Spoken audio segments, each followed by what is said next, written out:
बिस्मिल्लाहिर्रहमानिर्रहीम। अस्सलाम वालेकुम। उम्मीद है आप सब खैरियत से होंगे। आज का हमारा lecture number 15 class second year subject computer science. Lecture को शुरू करने से पहले हम थोड़ा सा पिछले लेक्चर को रिकॉल करेंगे। लास्ट लेक्चर में हमने ऑपरेटिंग सिस्टम के फंक्शंस पढ़े थे, जिसमें हमारे पास प्रोसेस मैनेजमेंट, मेमोरी मैनेजमेंट और फाइल मैनेजमेंट को हम लोग कवर कर चुके थे। प्रोसेस में हमारे पास जब एक प्रोसेसर पे डिफरेंट प्रोसेसेस या डिफरेंट प्रोसेसर पे डिफरेंट प्रोसेसेस रन हो रहे होते हैं, तो हमें कोई ना कोई ऐसी चीज़ ज़रूरत होती है जो कि इस सारे प्रोसेस को हैंडल कर रही होती है, और उस मॉड्यूल को प्रोसेस मैनेजमेंट कहा जाता है। ऑपरेटिंग सिस्टम का वो मॉड्यूल प्रोसेस मैनेजमेंट होता है। नेक्स्ट हमारे पास था मेमोरी मैनेजमेंट। तो हमने देखा था कि मेमोरी में जो होती है वो एक लाजमी चीज़ है उसकी कंप्यूटर सिस्टम की। तो उसके लिए हमारे पास कोई ऐसा मॉड्यूल होना चाहिए था जो कि क्या कर रहा हो, जो कि उसकी एलोकेशन, डीलोकेशन और ये सारी चीज़ें हैंडल कर रहा हो। उसके लिए हमारे पास memory management and then file management, कि हमारे पास जितना भी डेटा होता है वो सारा का सारा फाइल्स में स्टोर हो रहा होता है। तो उसकी मैनेजमेंट के लिए भी, उसका रिकॉर्ड रखने के लिए, उसकी एलोकेशन के लिए, इन सब फंक्शंस के लिए हमारे पास फाइल मैनेजमेंट का मॉड्यूल काम कर रहा होता है। आज का हमारा जो है वो इनपुट आउटपुट सिस्टम मैनेजमेंट है। तो स्टार्ट में मैंने कहा था कि कंप्यूटर ख़ुद कुछ भी नहीं कर सकता। कंप्यूटर को इवन स्टार्ट होने के लिए भी हमारी इनपुट की ज़रूरत है।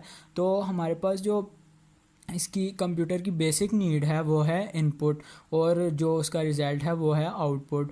तो हमारे पास लाजमी वो इनपुट और आउटपुट की कोई डिवाइसेस को यूज़ करके पॉसिबल बनाया जाता है इस इनपुट आउटपुट प्रोसेस को।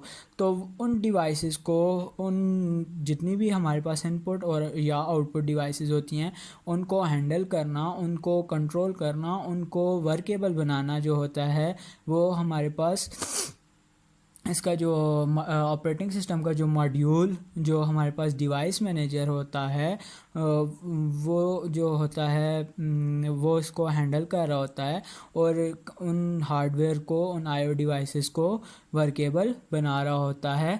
तो उसको डिवाइस मैनेजर कहा जाता है। आप लोगों ने देखा भी होगा आजकल जो हमारे पास जो न्यू सिस्टम आ रहे हैं, तो अगर किसी का ड्राइवर करना हो या कुछ इस तरह का, तो हमें डिवाइस मैनेजर का एक माई कंप्यूटर पे जब हम लेफ़्ट क्लिक करेंगे, राइट क्लिक करेंगे सॉरी, तो हमारे पास एक पॉपअप टाइप एक चीज़ खुलेगी जिसमें हमारे पास डिफरेंट ऑप्शंस होते हैं। तो उन ऑप्शंस में से एक ऑप्शन होता है डिवाइस मैनेजर का। तो उस डिवाइस मैनेजर में हमारे पास जितनी भी इनपुट या आउटपुट डिवाइसेस होती हैं उनका रिकॉर्ड होता है, उनको वो कंट्रोल कर रहा होता है। तो वो जो हमारे पास इसको कंट्रोल करने का या इसको वर्केबल बनाने का जो हमारे पास प्रोसेस होता है, उसे इनपुट आउटपुट मैनेजमेंट सिस्टम कहा जाता है, या इनपुट आउटपुट सिस्टम मैनेजमेंट भी कहा जाता है। और इसका जो मेन काम होता है वो यही होता है कि जब किसी भी प्रोग्राम को इनपुट या आउटपुट की ज़रूरत है, या आउटपुट उसने जनरेट करनी है या इनपुट उसने यूज़र से लेनी है, तो वो एलोकेट करता है उस डिवाइस को, उसको वर्केबल देखता है कि क्या वो वर्क कर रही है, नहीं कर रही, क्या एरर जनरेट हो रहा है, वो डिटेक्ट नहीं हो रही, या उसके ड्राइवर नहीं इंस्टॉल। ये सारी चीज़ें जो होता है यही मॉड्यूल हैंडल कर रहा होता है।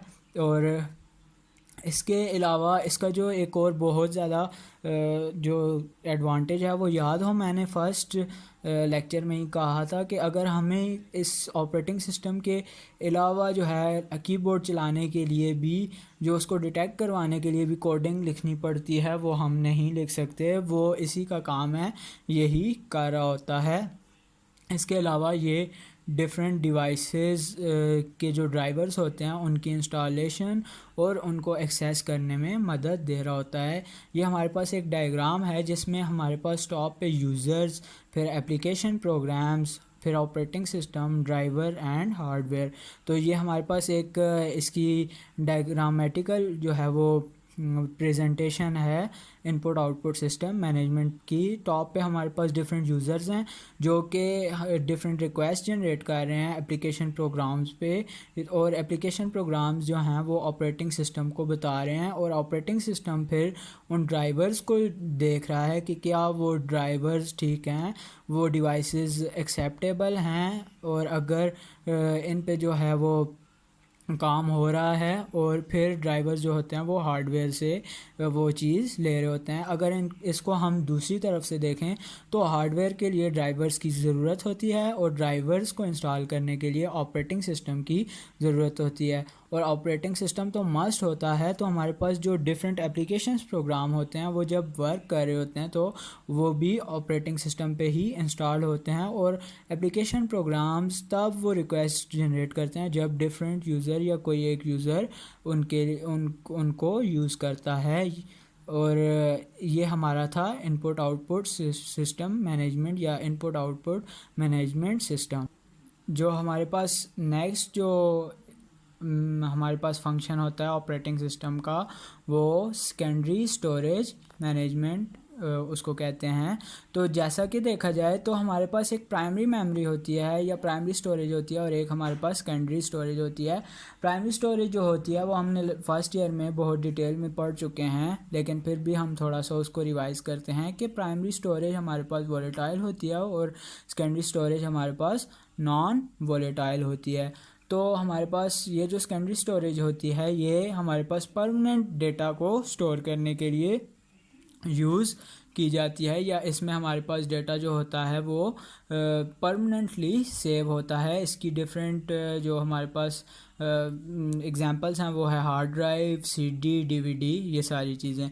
इसमें जो हमारे पास डेटा फ़्लो होता है ये इस तरह से होता है कि प्राइमरी स्टोरेज जो होती है वो अपना डेटा सेकेंडरी स्टोरेज जो होती है वो अपना डेटा प्राइमरी स्टोरेज को भेज रही होती है, और प्राइमरी स्टोरेज अपना data cache and cache than register of processor या सीपीयू।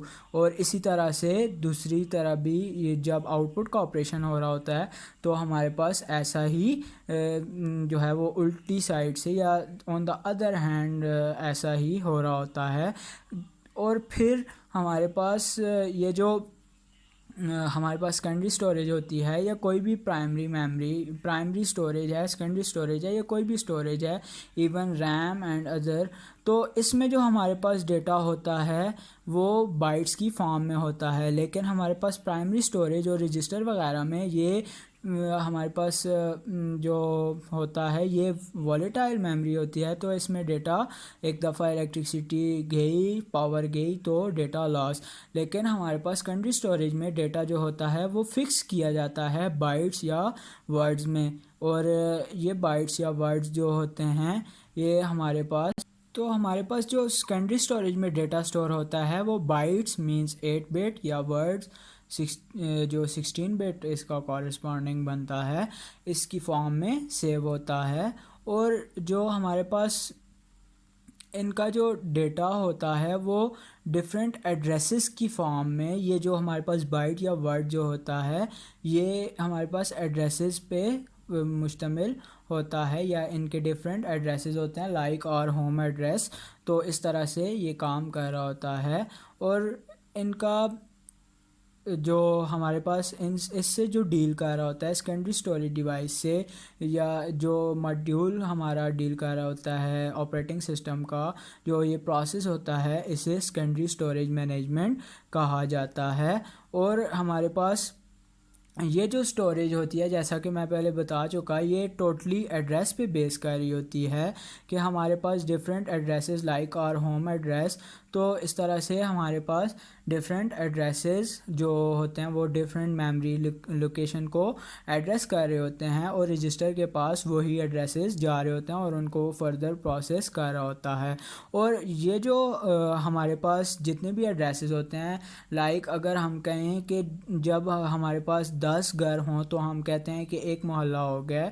तो इसी तरह से जब हमारे पास एक प्रोग्राम के लिए मेमोरी रिज़र्व की जाती है, उसकी इंस्ट्रक्शन की एग्जीक्यूशन के लिए मेमोरी रिज़र्व की जाती है, या हमारे पास डेटा सेव किया जाता है, चाहे वो मीडिया फाइल हो या फिर हमारे पास कोई जेपीजी फ़ाइल हो या कुछ भी कोई भी फ़ाइल टाइप हो तो वो उसका एड्रेस स्पेस कहलाता है। मीन्स यहाँ एक पॉइंट से दूसरे पॉइंट तक ये सारी जगह एक प्रोग्राम की है, एक फ़ाइल की है, एक चीज़ की है।